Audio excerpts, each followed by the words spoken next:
Welcome back to Guess Who's Coming, where we delve into all things gluten-free with a dash of wanderlust. Today, we're thrilled to be joined by Alex, the traveler and foodie behind the popular Instagram and blog, The Gluten-Free Suitcase. Alex has turned her need for gluten-free living into an adventure, exploring cuisines and cultures around the globe. Welcome, Alex. Oh, thank you so much. What an intro. Yeah. Thank you. Well, welcome. I want to know all about you. And I mean, being a celiac myself as well, I want to know your backstory and when you got diagnosed. So feel free to tell everything. And okay. Wow, where do I start? Well, firstly, thanks so much for having me today. It's so exciting to be here. Glad to have you. And a real honor to be speaking here today. I mean, where should I start? So, my name's Alex. I'm behind the Gluten-Free Suitcase, which is predominantly, I'd say, Instagram. I do have a website, but I feel like definitely I probably put more attention into Instagram these days. But my website is kind of a little, it's a project where I put recipes up. Reminded me I actually need to put some new recipes up soon. You're not the first guest. Like, we're reminding people to put out content with articles. And so, Yeah. Write to Alex that she needs to post more. Please remind me. I need to get more organized. But it's Instagram. I mean, at the moment, I think I'm posting quite a lot of roundups of my favorite places in different cities, different countries. Probably you'll see a lot of London focus at the moment, UK focus, because life has changed slightly for me. In the last 7 months, I had a baby. Yes, congratulations. Thank you. So, life is very different now. But when I'm allowed time by my son, kind of going around London and the UK to not only gluten-free or celiac-friendly places, but baby-friendly places. Of course, yes. Maybe that's a new sidebar for me, but so that's who I am.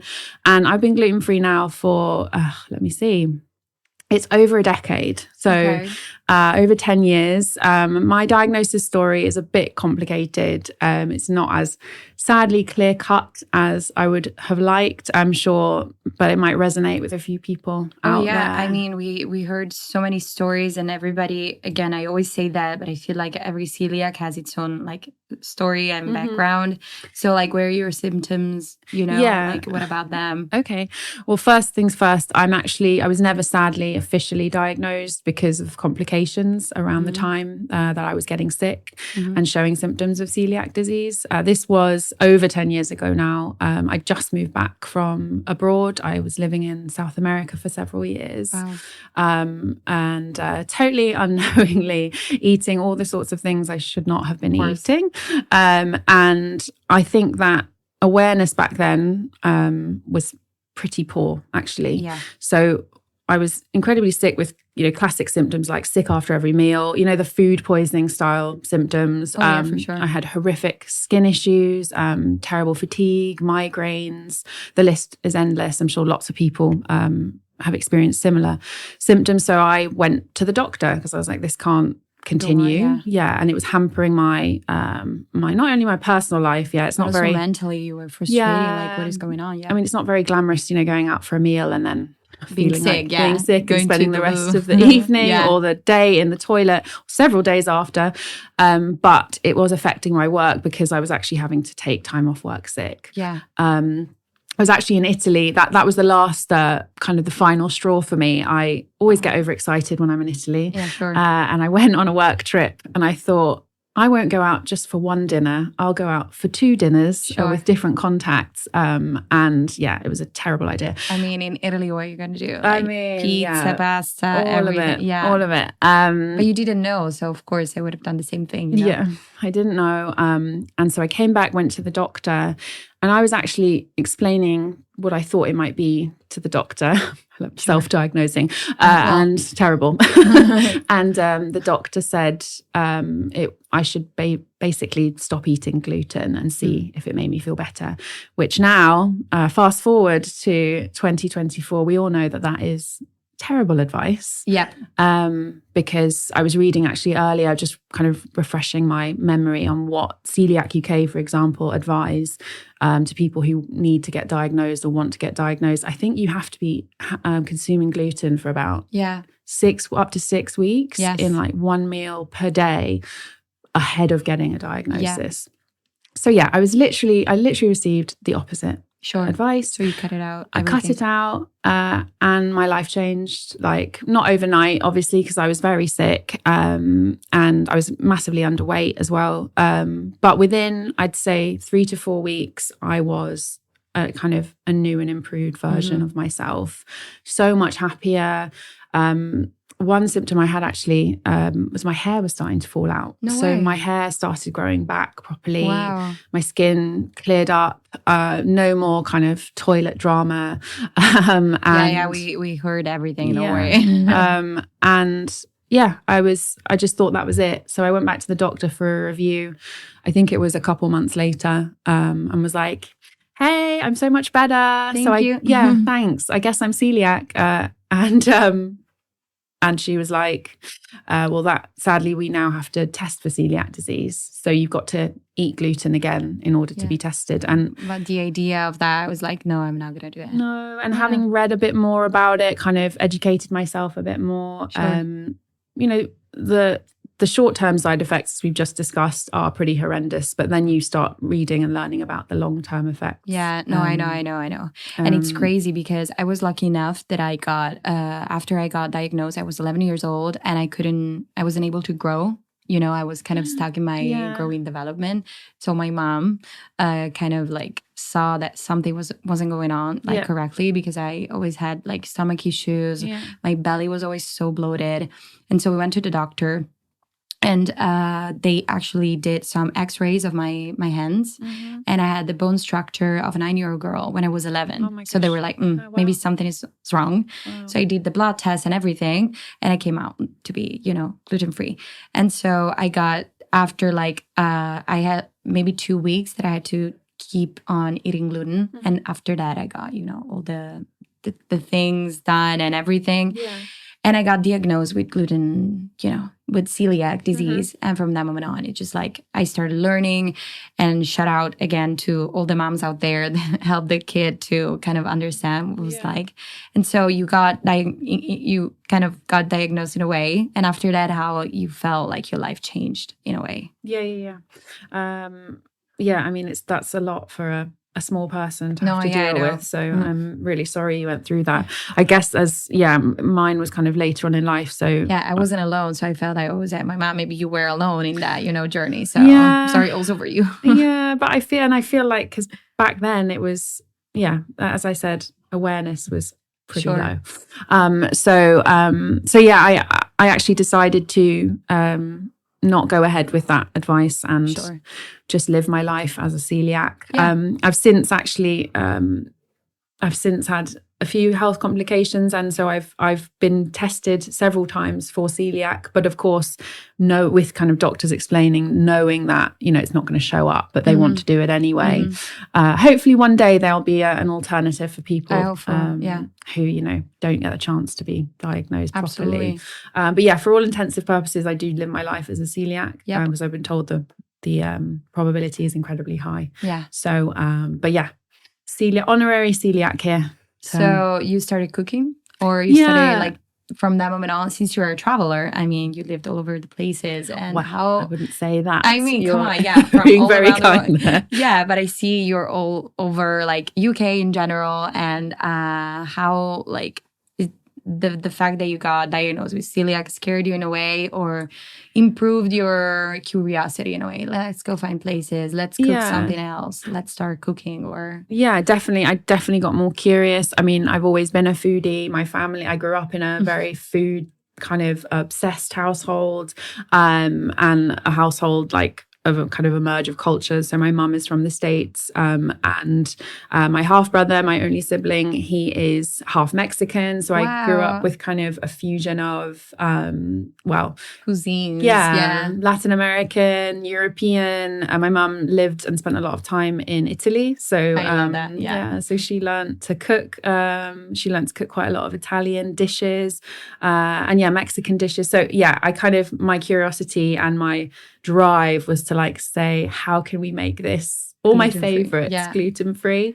And I think going out to eat is like my favorite thing to do. Absolutely. And so finding a way to do that without, sucking all the joy out of it, basically. Absolutely. And when did you, think about starting like your Instagram account? Like when was the time? Like what was the, the moment, the idea behind that, the moment that you said, okay, let's put it online. Let's see what is going on. Well, I had a private Instagram, and when I started eating gluten-free, I think I started posting pictures on my private Instagram about, oh, look, I found this pastry or I found this sandwich. And a lot of my friends were like, Al, we don't really care. Can you stop posting pictures of croissants? We love you, but please stop. Because you don't get it, okay? Yeah. So I decided to separate, personal from public. And also I saw it as a nice way to kind of keep an archive, maybe for myself, and like remind myself of where I had eaten. Amazing. And where I could find good stuff. I think one of the first things I ever posted or shouted about was a bakery, which sadly doesn't exist anymore, but it was around this part of London, Beyond Bread, which was my first ever gluten-free experience. Really miss those guys, but it was literally a couple blocks from where we are now. So I started separating it, and then found a whole online community, and I was just like, this is incredible. I've tapped into like a gluten-free world here. Amazing. You had the chance to meet some of them like here in London. Mm-hmm. Yeah. That's so cool. Yeah. And like the gluten-free community it's grown a lot, as social media has, obviously. But there are some really cool people. I've actually met some of my closest friends through starting my gluten-free page. I actually met my husband as a result of my Instagram page. No way. So yeah. What a love story behind that. He would to explain it, because otherwise people will think that he like DM'd me or something. He didn't, but one of my best friends is also a gluten-free blogger. Her name's Jessie. Hi, Jessie. Hey, Jess. Her handle is actually We Tired. She introduced me to her cousin, who is my husband now. So I love that. We wouldn't be here. If you oh my God, that's so cool. Yeah. And so you talked about your blog, like how that started. Like you started before Instagram, or the both were, hand in hand? I guess I started my blog maybe a few months later, because I was like, it would be great to have, Instagram's fab. It's lovely for photos. And actually, it's grown so much more since it just, beginning with just photos.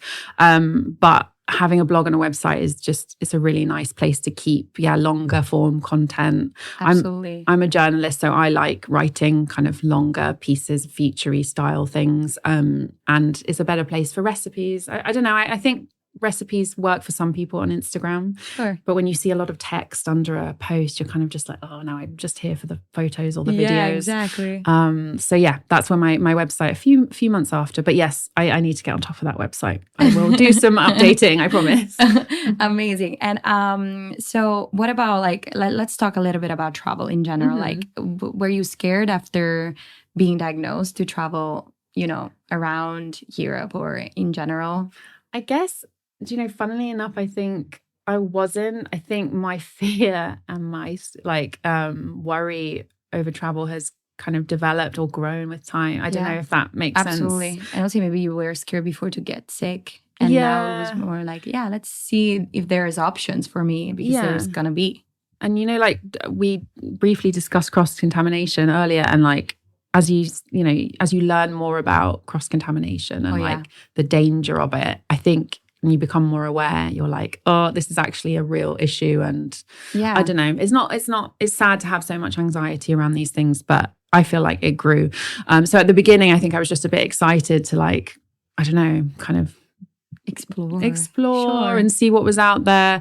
And then I think I learned that people in some places don't take it too seriously. Oh yeah, for sure. Yeah. I know. And then you have a bad experience, which I'm sure you've had. Absolutely. And then you kind of triggered and then you think, oh no, we're back to square one again. Yeah. And it kind of ruined, if you have a bad experience somewhere, it can kind of taint your dining out for, I don't know, a few weeks, months for some people. It stays with them always. It's, So I think at the beginning I was just excited. And now, I am. I still love traveling. I'd say I need to get a bit more adventurous when I can and go to some other parts of the world. I tend to kind of default to like the Americas or around Europe. It's absolutely. And so have you ever heard about like celiac disease before, being celiac yourself? No, I hadn't. I knew that gluten intolerances existed. I knew that, actually, I just thought it was a gluten allergy. Sure. So, and I feel like around the world where people don't understand celiac disease, you just have to say gluten allergy and they take it seriously. But no, I really don't think, I don't think there was much awareness of it, actually. And now I feel like, because I've tapped into a new community, having had a son, speaking to lots of mums, and now we're in the kind of the weaning stage. So when babies are starting to actually eat real food, exactly. And I'm starting to kind of learn more about how diagnosis happens in kids and all of that. But because your son is not celiac, right? No, and I really hope that. No. Let's hope for him not to be. Sure. No shade to my fellow, all the celiacs out there. I'm celiac, and I hope my kids are not going to be. So there's nothing to be. I don't think there's shame on saying that whatsoever. Like I don't feel, let's have a celiac buddy. No, thank you. I want my kids to just like travel. I'm happy in case there are so many options there. Yeah. Because when I was younger, again, like there were not a lot. And I remember that my mom, I had this suitcase, half of it, again, about suitcase, half of it was like just food. Yeah. And the other was clothes. So I was so happy to have a mom that was just like, hand in hand with me through all that. But, thinking about that, let's hope my kids are not. And if they are, they're loved. I love that, whatever. But, hopefully they're able to, taste everything before and enjoy it all. Yeah, not that it's not enjoyable, our food, of course. Yeah. But just to be free, Yeah. So maybe that a little bit also. Yeah. For sure, having a kid, I imagine it's just like a new word, new everything, and you just learn about. Yeah, I really hope he's not. Our plan is to, we're working our way through. We're still on vegetables at the moment, but when we do move on to like grains and stuff, our plan is to just, try and feed him as normal and just go along until hopefully nothing happens. And then he can live. I can live vicariously through him, I hope, and see him, watch him while he eats croissants. And, in case he's going to have like the most prepared mom ever. So, it's a plus, I think, because I remember that we had to learn everything. But we were all together, my family, I was the only one. But I feel like as an Italian, when I was younger, the discussion wasn't out there a lot. So these days, I feel like if I say I'm gluten-free, at least people know what I'm talking about. Right. Because I was like, okay, let me explain. I'm 13 years old. Okay, so I cannot eat blah, blah, blah. And actually, they told me like I should remember the name SOFA because it's like an abbreviation of all the things that I cannot in Italian. Yeah, exactly. Can you tell me what they are in Italian? They're all soia, orzo, frumento, which is wheat, and avena. Like they're all every wheat. Exactly. Wheat, yeah. And so it's just I think. At least these days, I don't know. My next question is going to be like, how was the situation in UK before, like with the gluten-free and how it's now? Yeah. Because I traveled here before and it's just like, great. I love the many options out there.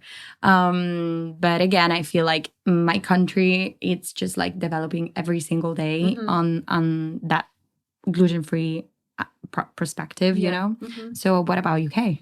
I think, London, you cannot eat. I I think London is, there are some real gems, and London has changed drastically, I think, again, in terms of awareness over the last, let's say, 10 years. But it's been real sad, actually, to see the aftermath of like COVID. Yeah. Because I feel like that has resulted in the closure of so many, I know independent businesses across the board suffered, and sadly a lot of them closed because of the pandemic.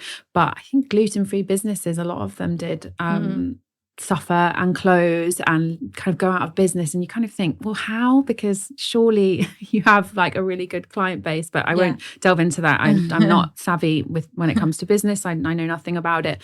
But we've seen a lot of good gluten-free businesses come and go in London, but there are now some real gems, and we're really lucky to have them. And I'm pretty I feel semi-comfortable now when I go out. And say, I rarely go out for an unplanned meal, So no, of course, yeah. I rarely just go with the flow. I normally have an idea of where I'd like to eat, but and you've already read the menu. Yes, of course, classic. Yeah. But there are lots of good options for us in London. The UK is much better, actually. I've been really pleasantly surprised in parts of Southwest. I was recently in Devon. I go to Devon quite a lot, and on the coast, and there's loads of little gems hidden away.